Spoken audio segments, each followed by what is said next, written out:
մեր հարևանությամբ տարածաշրջանն է եռում, Հայաստանի ներսում արդեն նախընտրական կրքերն են։ Չեմ ենթադրում, թե կապ ունեն իրար հետ, բայց զուգահեռ են գնում։ Ուր են գնում։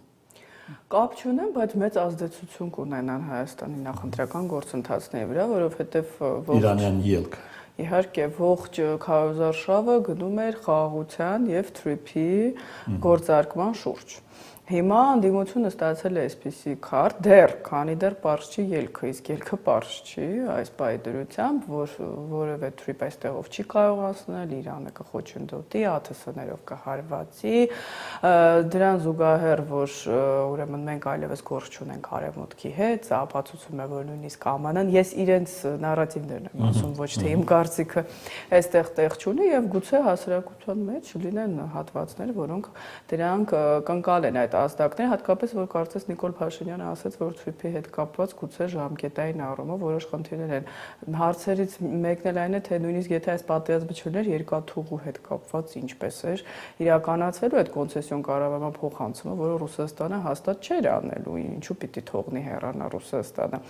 Այսինքն մեծ ազդեցություն ունեն եւ եթե գնաճ շարունակվի, եթե այս Օրմուզի նեղուցի հետ կապված խնդիրները չվերանան, իսկ դա գլոբալ շուկայում է արդեն գների բարձրացման նաև պարենամթերքի, պարարտանյութերի եւ այլն ամբողջ աշխարհում, գուցե այս երկու խնդիրները նախընտրական պայքարում ունենան մեծ ազդեցություն։ Իրանի դիմադրությունը անակնկալ էր, մենք կգանք մեր խոհանոցի խնդիրներին, դիմադրությունն անակնկալ էր Իսրայելի եւ Միացյալ Նահանգների համար, թե դա էլ էին հաշվարկել կողմերը։ Ելնելով ԱՄՆ նախագահի հայտարարություններից իրար ամեր անակնկալ էր, ինքը հայտարարեց, որ ճիշտն ասած, այսպես քմծիծաղով ես չէի սպասում, որ Իրանը կհարձակվի Պարսից ծոցի երկրների ուղղությամբ։ Բայց տարօրինակ է, որտեղ Իրանը հենց սկզբից հայտարարում էր, որ եթե այդպիսի բան լինի, պատերազմը ունենալու է տարածաշրջանային բնույթ, այսինքն գոնե հայտարարություններ կային։ Գուցե Իսրայելի համար անակնկալ չէր, բայց ԱՄՆ նախագահը ուղղակի նա այսպես բնավորությամբ կարծես խորհրդականներին այդքան էլ չի լսում, ես կարծում եմ ԱՄՆ վարչակազմում կան հաստատ մարդիկ, որ դա գիտակցում էին, հետախուզական տվյալներ պիտի լինեն։ Իդեպ ձեր այդ հարցը Սենատում դեմոկրատները հնչեցրեցին հետախուզության ղեկավար Թուլսի Հաբերտին, նա այդպես չպատասխանեց։ Դուք տեղյակ եք, որ կարող է Հորմուզը ոչ թե փակվի, փակ չի, խոչընդոտի Իրանը, այդտեղ ուրեմն նավթի անցմանը կամ հեղուկ գազին, այդպես չպատասխանեց, այո կամ ոչ։ Իմ կարծիքով ներողություն, գիտեք, չէ, Հորմուզը երկու ափն է Իրանին, ոչ թե միայն մի ափ։ Այո, բացի այդ հարկ կղզին, որ ասում են, դա Հորմուզի հետ այդքան կապ չունի, դա Պարսից ծոցի այլ ափիվն է։ Այստեղ խնդիրը որն է, Իրանը արդեն գումար է վերցնում, որպեսզի թողնի ըստ տվյալների $2 միլիոն, որ ամեն մի նավ, այսպես ասած, այստեղով անցնի։ Այսինքն թողողը Իրանն է դարձել։ Իսկ Իրանը ինքը իր նավթը տեղափոխում է շատ հանգիստ Չինաստան, ԱՄՆ-ն հանել է սանկցիաները Իրանի նավթի վրա մինչև ապրիլի նկատմամբ 14-ը, որովհետև Տրամպը չի ցանկանում, որպեսզի միջանկյալ ընտրություններից առաջ ԱՄՆ-ում գնաճ տեղի ունենա։ Այսինքն իմ կարծիքով այո Տրամպի համար անակնկալ էր։ Նա կարծում էր, որ Վենեսուելայի սցենարի նման կամ Կուբայի, ինձ թվում է Կուբայում կհաջողի եւ նա կշեշտը կփոխի հիմա, որպեսզի հաջողություն ունենա արագ,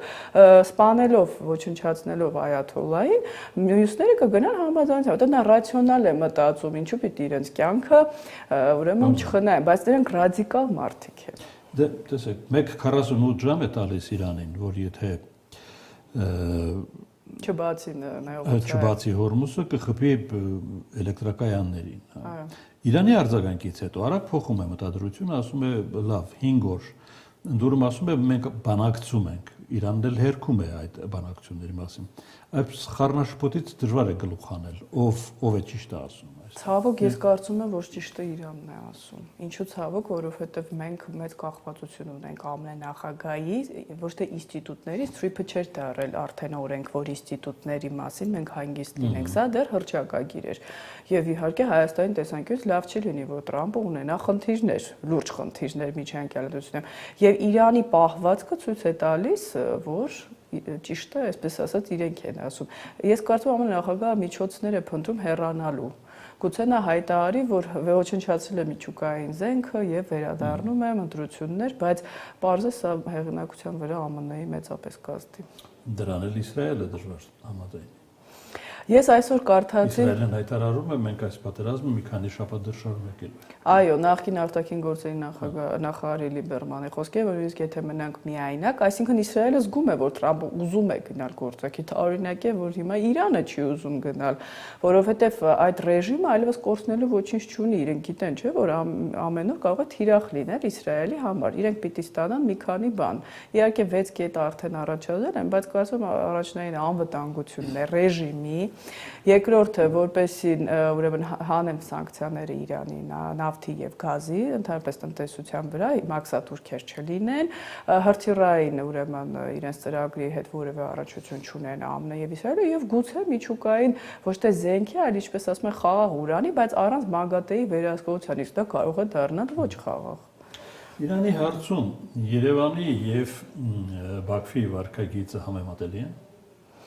Բաքուն ավելի վտանգի մեջ է, ինչու, որովհետև Իրանից Պահապանների կորպուսը բազմաթիվ անգամ հնչեցրել է սպառնալիքներ, որ եթե դուրս չհանեք սիոնիստական իրենց ասելով ռեժիմի ուժերին ձեր տարածքից, դուք կարող եք լինել թիրախ։ Հայաստանում այդպիսի խնդիր չկա։ Երկրորդը մենք գիտենք, որ ադրբեջանցիների, ես կասեի, սուբողական հարվածներ եղավ։ Այո, թրքախոս բնակչության հետ կապված, այնտեղ արևմտյան որոշ վերլուծաբաններ խոսում էին, որ քրդերի հետ զուգահեռ նրանք էլ կարող են ուրեմն դուրս գալ փողոց, պարզը որ Իրանում այդ ամեն ինչին հետևում են։ Այսինքն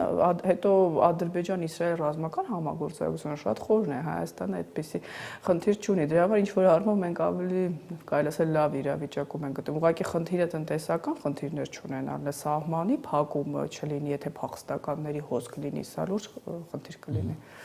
Հիմա այս մթնոլորտում մենք գնում ենք դեպի հունիսի 7, հա։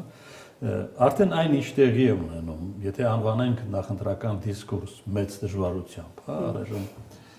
անհասկանալի է ինչ է տեղի ունենում, ինչ տպավորություն է թողնում։ Շատ վատ, շատ անհուսալի, անեծքների տարափ,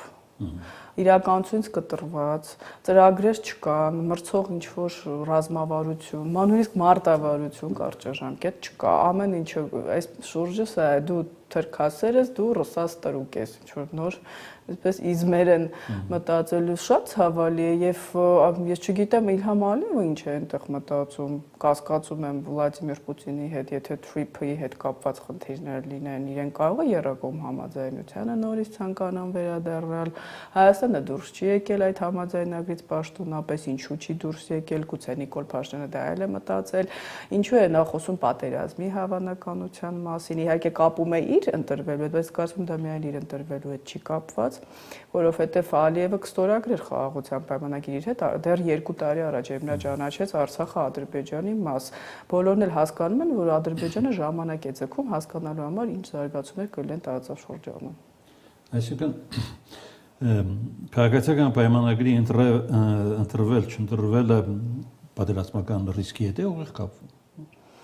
Նիկոլ Փաշինյանը հայտարարում է, որ ինքն է խաղաղությունը, այսպես անձնավորված, ԿՊ-ն, TRIP-ը եւ մնացած բոլոր ուժերը, դե կարծում խոսքը ընդդիմադիր շատ։ Հասկանալի է, խաղաքարտը դա է այս ընտրությունը։ Բայց նույնիսկ եթե դա չի դիմամ քննադատության, չլիներ այս ընդդիմությունը, այս հարցերը բարձրաձայնում են կրկին, արդյոք Իրանը ինչ դիրքորոշում կունենա, արդյոք չի հարվածի ինչպես Պարսից ծոցի երկրներին։ Ես կողմնակից եմ իհարկե TRIP-ին եւ օգոստոսյան համաձայնագրերին իմ տեսակետը հայտնի է։ ԱՄՆ-ն արդյոք Դոնալդ Թրամփը գնալու է Պուտինի դեմ տարածաշրջանում, որովհետեւ երկաթուղին կրկնեմ պատկանում է Ռուսաստանին։ Հայաստանի Հանրապետության ղեկավարը նշել է, որ կան երկրներ, որ չեն ցանկանում որ Հայաստանը անցնի ճանապարհները, եթե ռուսական երկաթուղին է վերահսկելու։ Ռուսաստանը չի համաձայնվում, պարզ է այդ թեմայից չեն խոսում։ Այսինքն այստեղ ոչ թե ես Նիկոլ Փաշինյանին ուղղակի քննադատում, նույնիսկ եթե ինքը ընտրվելու է, միշտ ասում եմ, հետո process-ները հունիսից հետո են տեղի ունենալու, ոչ թե մինչև հունիս։